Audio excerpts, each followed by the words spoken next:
안녕하세요. 코리아 풍수 지종학입니다. 오늘은 포은 정몽주 묘와 이석형 묘를 소개해 보겠습니다.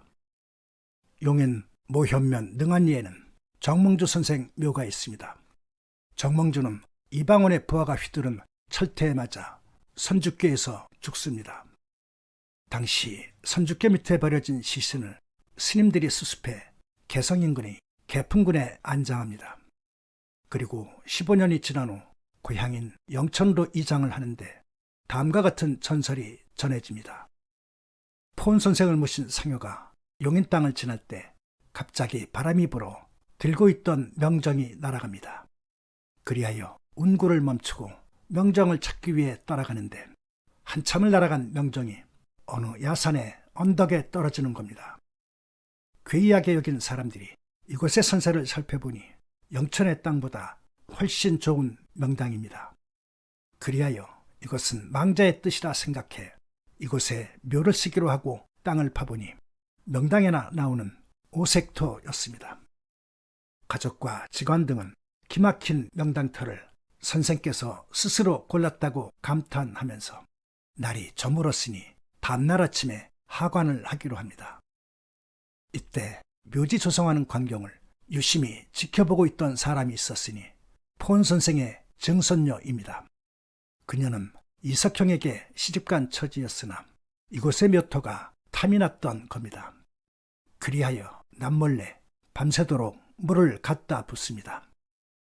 다음날 아침 하관하려고 보니 광중 속에 물이 흥건히 고인 것을 보고 다들 깜짝 놀랍니다. 풍수에서 가장 꺼리는 것이 묘토에서 물이 나는 것인데 하룻밤 사이에 물이 가득하니 당황할 수밖에 없었던 겁니다. 난감해하던 차에 직관이 말하기를 옆에 능선도 이곳 못지않은 명당이니 그곳에 묘를 쓸 것을 권합니다. 그리하여 최초의 명정이 떨어진 장소에서 30m 떨어진 우측 능선에 묘를 쓰게 됩니다. 그곳은 명정이 떨어진 땅과 주산도 같고 청룡백호도 같으며 안산과 저향도 모두 같았습니다. 모든 것이 최초의 땅과 같았기에 명당이라 생각한 겁니다. 그리하여 명정이 떨어졌던 땅은 증손녀 차지가 되고 후일 이석형 선생과 합정하여 오늘에 이른 겁니다. 하지만 이 전설은 사실과 다른 면이 있습니다.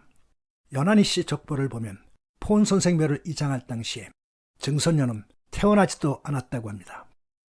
이곳에 묘를 쓰게 된 동기는 부인께서 친정에서 아들을 낳고 산후병으로 돌아가십니다. 그러자 포은 선생의 손자인 정보가 자신의 신우지지에 딸의 묘를 쓰게 한 것입니다. 이곳은 두 묘가 여인의 젖가슴처럼 나란히 있어 쌍류혈로 불립니다. 그리하여 풍수를 공부하는 사람들에게는 성지순례 코스와 같은 곳입니다.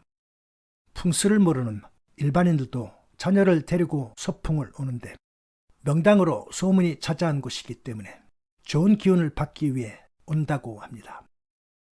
저는 이곳에 오면 어김없이 질문을 받습니다.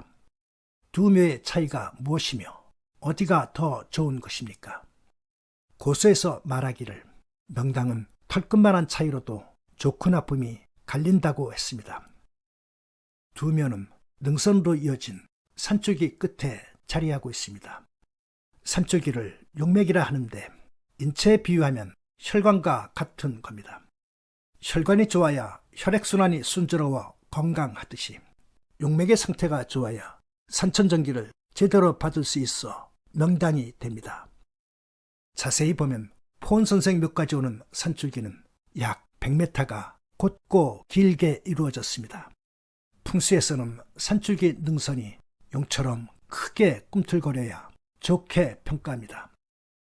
사진에서는 묘 뒤편이 지그재그하는 것처럼 보이지만 인위적으로 만든 겁니다. 상대적으로 이석형 묘로 이어지는 산줄기는 미세한 변화를 하면서 묵직한 상태입니다. 혈은 산천전기가 뭉친 곳으로 산중에서 가장 건강한 지점을 말하는데 이석형 묘가 진열인 것입니다. 좀 더 자세히 보면 포은 선생 묘가 약간 높은 것을 볼 수 있습니다. 그리고 연못까지 이어지는데 이석형묘를 감싸는 내백호 역할입니다. 이쯤에서 이곳의 산세를 보면 묘를 중심으로 좌청룡 우백호가 빈틈없이 감싸주었고 멀리 안산과 조산 또한 단아한 모습입니다. 이석형 직계후손에서 정승이 8, 대제왕 6, 판서 42, 문과급제자 120명을 배출했습니다. 특히 손자 6명이 모두 대호군 벼슬을 하는데 당시로서는 이례적으로 장수하고 있습니다. 참고로 묘의 발흥은 묘를 쓰고 태어난 인물이 가장 큰 영향을 받습니다.